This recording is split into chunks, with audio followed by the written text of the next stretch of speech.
आखिर अच्छे लोगों के साथ ही बुरा क्यों होता है? ये सवाल आप लोगों का दिमाग में आता होगा कि सिर्फ़ अच्छे लोगों के साथ ही बुरा क्यों होता है? भगवान अगर हैं, तो वो अच्छे लोगों का भला क्यों नहीं करते हैं?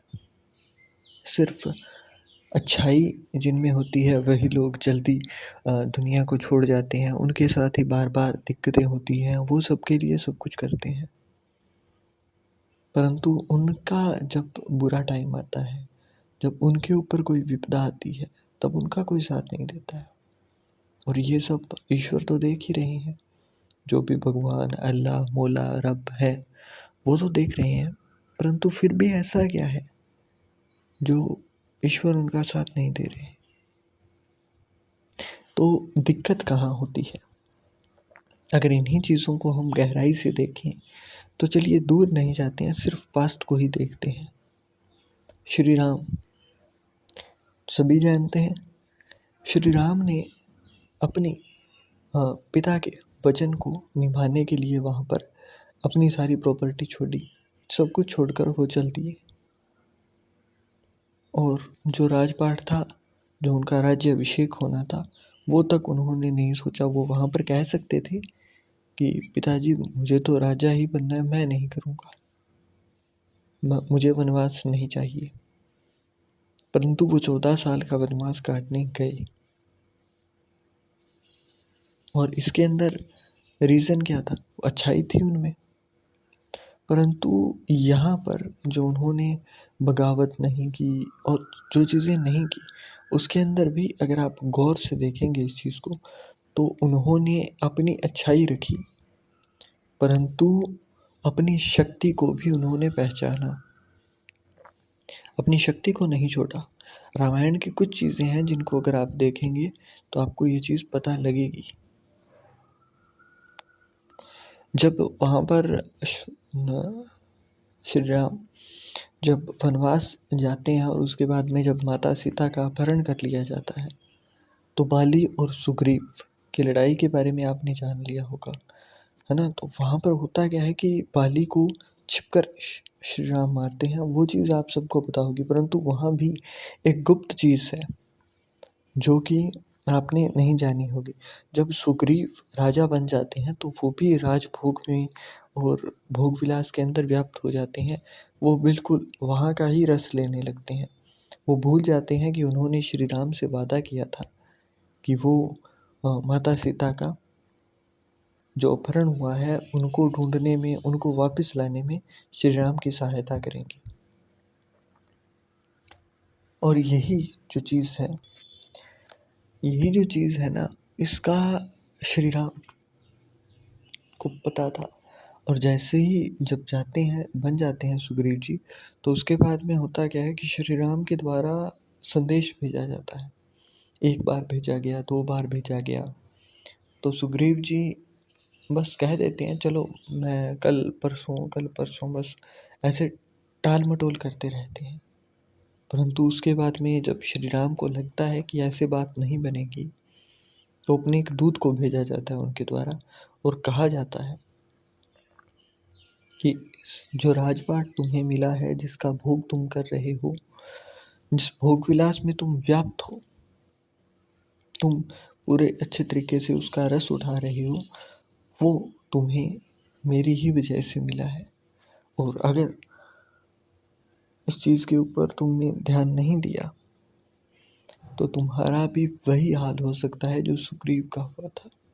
मतलब यहाँ पर उन्होंने पहले मतलब सम्मानपूर्वक दूत भेजे और मित्रचार रखते हुए वहाँ पर उनसे बात की, अपनी जो विनती थी वो की कि आओ हमारे साथ दो, और हमने जो वचन किया था तुमसे वो हमने निभाया है, तो तुम भी अपना वचन निभाओ।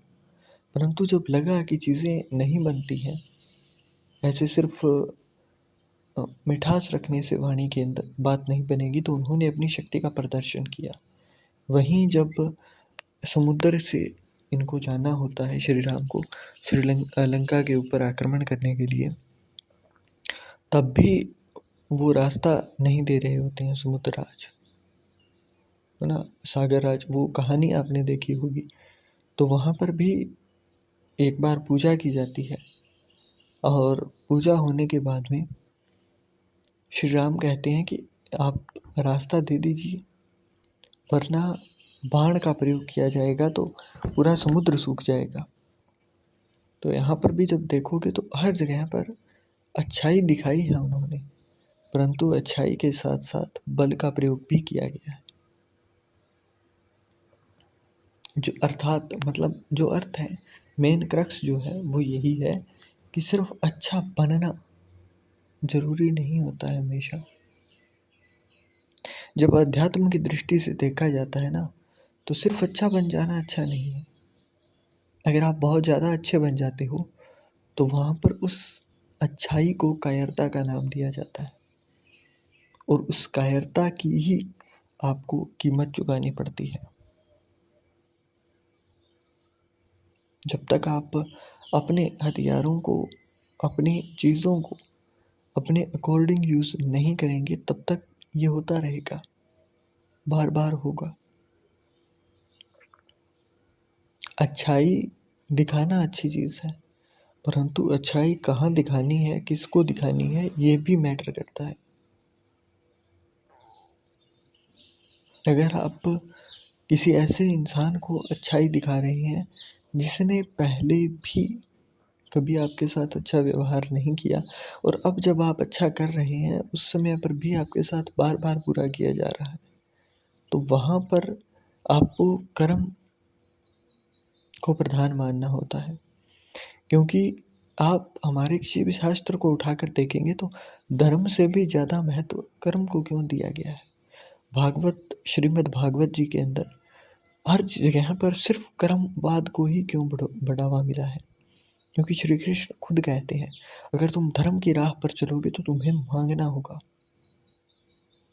परंतु अगर तुम कर्म के राह पर चलोगे तो तुम्हें ईश्वर खुद देंगे। आपने देखा होगा कि राक्षस जो थे, असुर जो थे, वो सालों तक तपस्या करते थे, ऋषि मुनि भी सालों तक तपस्या करते थे। मतलब अच्छा और बुरा जो है वो तपस्या सालों तक कर रहा है, उसके बाद में भी वो हाथ फैलाकर मांग रहे हैं कि ये ईश्वर। जब सामने परमेश्वर परमात्मा प्रकट होते थे तो वो पूछते थे कि मांगो, क्या वर मांग रहे हो।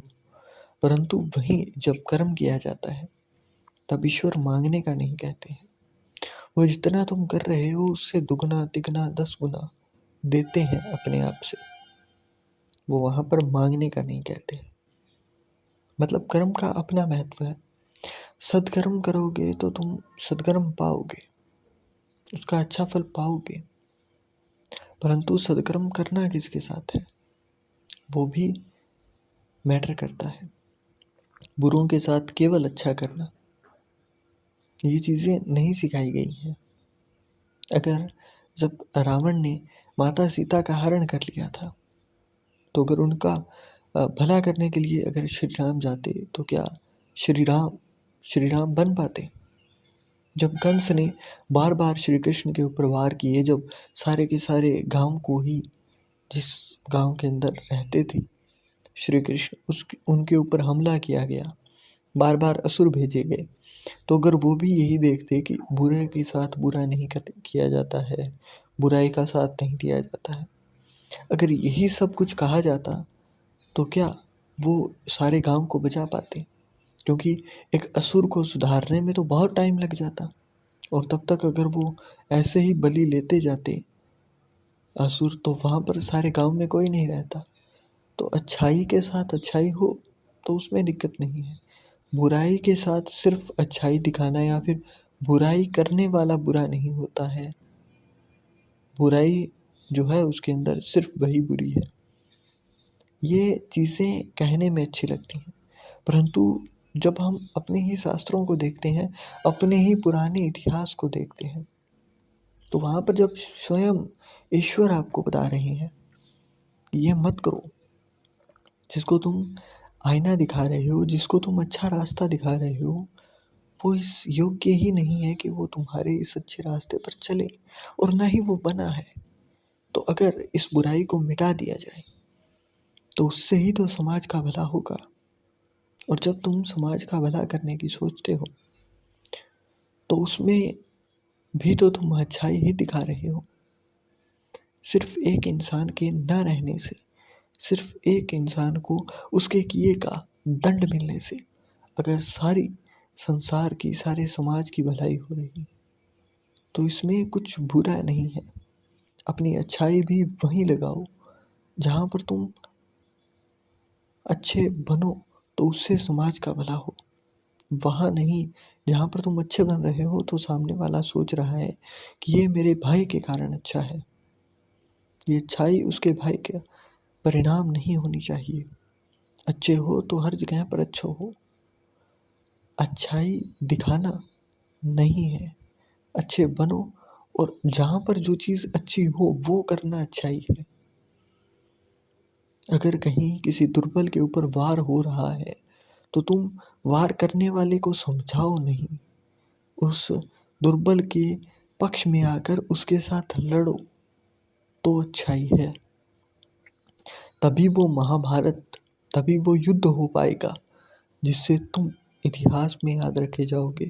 और उससे भी ज़्यादा जब तुम्हें रात को नींद संतुष्टि से आएगी, जब तुम्हें वो सेटिस्फैक्शन मिलेगा, जब तुम असलियत में अच्छाई करोगे, सिर्फ अच्छाई का ढिंढोरा नहीं पिटोगे। तो इसके बाद में अच्छाई का ढिंढोरा नहीं, अच्छाई करनी है।